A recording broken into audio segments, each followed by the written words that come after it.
everyone and welcome! Riot has proven once again that they are planning ahead their lore, and that you can find more if you dig into previous stories. So with that said, today's video will be split into 3 parts. First I'm gonna show you some references and Easter eggs hidden in the current Noxian lore, then I'm gonna talk about Swain and everything we know about him, and finally I am going to mention the newly teased champion. So let's get on it. Let's start with the obvious references to Noxus, Ionia and Zaun. Obviously if you haven't seen the comic Blood of Noxus, it would be a good idea to do so now. In the comic, the first big story reveal is that the leaders of Noxus tested their newly acquired Zaunite weapons on an Ionian coastal village. Couple of things happened here. When Cyrus arrived, Darius reported to him that the road to Neverai is clear. Neverai is a major city of Ionia. I don't think it was ever confirmed as the capital city, but it is a city of great importance nonetheless. The next flashback revealed that Quill retreated from the invasion because she didn't agree with their methods. This could have either happened after Noxus was defeated there, or this could be the reason why Noxus was defeated there in the first place. If Quill led a portion of an army, it would make sense that her soldiers followed her. But let's go back to the first testing ground. After witnessing the horrors caused by the chemical weapons, Quill said that she knows about the terrible things Noxus is using in war. This is referencing Kane's story, where we learned that Noxus used children as soldiers during their first contacts. They did it to make Ionians feel guilty about killing children and to break their morale. One more thing happened in this scene. Quill picked up a golden locket. Now, I don't know its meaning, but we can see the same locket on Invadia's neck 9 years later. It is there for only one picture, but it feels like it was sneakily flashed there for a reason. Maybe this is another foreshadowing for a possible future story. In another part of this comic, we can see Tamara being part of Darius's crew.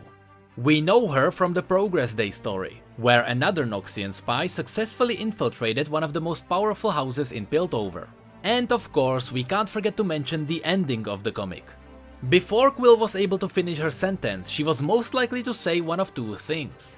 Either the father of her son was Darius, in which case Invadia cut her down to prevent Darius from emotionally breaking, or that her son was of a different kind of importance. Riot has tendencies of indirectly answering questions in later stories. So maybe he was related to the Black Rose. Or maybe he was a man of great power or understanding, like a paladin or a priest. She said that Decius was more than just her son. So while it is likely that she was just trying to call out Darius, I wouldn't take it for granted as the only option. And lastly, I have to mention a massive problem I had when I was working on this story.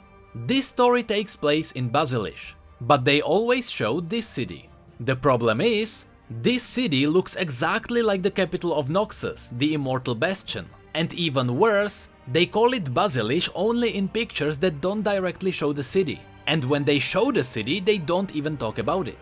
So at this point I was confused because I didn't know if the army was marching onto Immortal Bastion or Basilish, or because of the flashbacks, maybe the story is happening in both places. I thought that the artist just messed up and used the art that represents the Immortal Bastion. But after a lot of research, we were able to crack this open. So, all of this really happens in Basilish. My first reaction was that maybe all Noxian cities look the same, to deliver the message of one nation conquering all. Then I thought that this might be tied to the Noxtoras. As it is mentioned on the universe, gateways of dark stone quarried from the mountains surrounding the capital are raised on every road leading to the city, known throughout Valoran as Noxtora, gateway to Noxus in Urnox. These towering structures leave approaching travelers in no doubt as to who holds the reign of power. The problem is that the art is showing these road gateways, so one must assume that's Noxtora. But maybe the phrasing is just wrong here. Maybe the massive gateway is the giant structure in the middle of every city. Either way, I wasn't able to confirm whether this is or isn't really the Immortal Bastion. Thankfully, I remembered there is a place that came long time ago that holds some information about Noxus. The Medarda Heirloom map. Here we can see all the Noxian cities with all the contact names. And surely enough, not only do we see the name of Stewart Emenes of Vindor, the guy who invaded Basilish from the sea, but we can also see Basilish with the crossed out name, Quilleda Varn. and a new name, Invadiavarn. This confirms that Invadia is related to Quilletta, and possibly to Darius too, since we know that they know each other from the past. Now, because this name was written there before we got the comic, that means that the comic is not exactly happening in the present days. It seems like all the Piltover stuff is still newer. This map makes a nice transition into our second segment where we talk about Swain. The newest Nexus post teased Swain's rework. Here Riot mentioned that Swain is moving away from being Master Tactician and more towards a Dark Warlock. It is important to note that this is only gameplay wise. Story wise, we are still talking about the leader of one of the most powerful nations. So, what do we know about Swain? We know that he is a member of the Black Rose, a group of powerful warlocks who act hidden from the public eye. We also know that Swain took the Noxian throne somewhat recently. In Urgot's story, we learned that someone sent Urgot away to Zone on a mission so Swain could claim the throne while Urgot was away. Since they had to remove Urgot from the city, this means that not everyone agreed with Swain being the leader. So, what did we learn from the teaser? When you look at everything ever said about the new Swain, you may have noticed that Beatrice is not present anywhere. Beatrice, of course, being his main raven. It seems like the new Swain is the Lord of Ravens, using entire flock of ravens for his magic. And speaking of magic, Rakan confirmed that Swain was given Vastayan blood, yet he chose to use it for dark magic. You were given Vastayan blood, yet chose to be blind. This could mean that Swain was friendly with the Vastaya, and they decided to bless him with their magic. This could have happened in two ways. Either Swain is originally from Ionia, which is not very likely, or Swain pulled off a double agent. During the invasion, Swain might have helped the Vastaya and fought back his own people.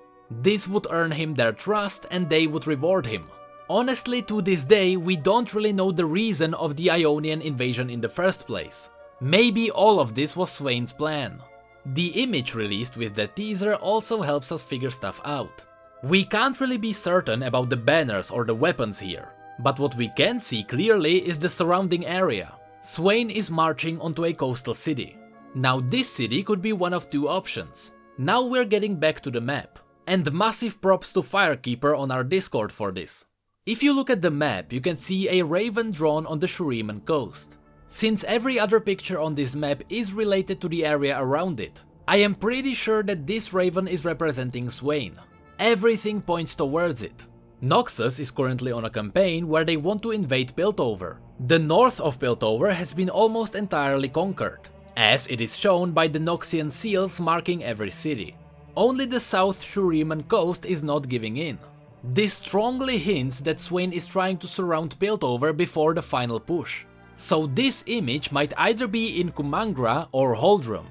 The reason why the city looks a bit medieval is because these are Shuriman structures. This could also explain the rounded shields that don't seem to be typical for Demacians or Ionians. Also, notice how quickly the contact names in Kumangra are changing. The note even says, "Feels like it's a new contact every month."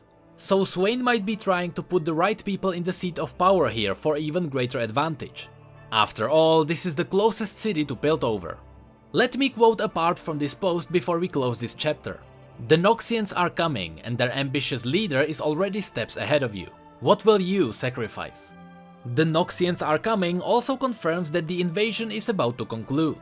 What will you sacrifice is a question that may be pointing at the dark things Swain did to get his powers.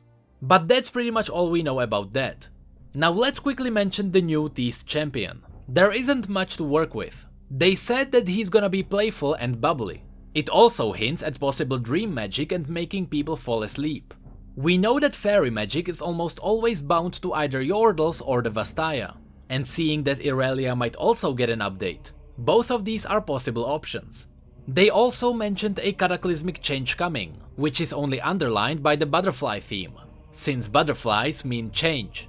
I just quickly wanna mention that the last cataclysm we saw were the Rune Wars, so there is a possibility that this champion might be tied to that. But outside of it, that's all we really know. And that's all I wanted to say in this video. So if you enjoyed it, feel free to rate it and subscribe for more lore. You can also follow us on Twitter, Facebook and Discord if you'd like to chat. Links to the second channel and to our merch will be in the description. And with that, thank you all so much for being here and for your support. You know I really appreciate it. And as always, thank you again.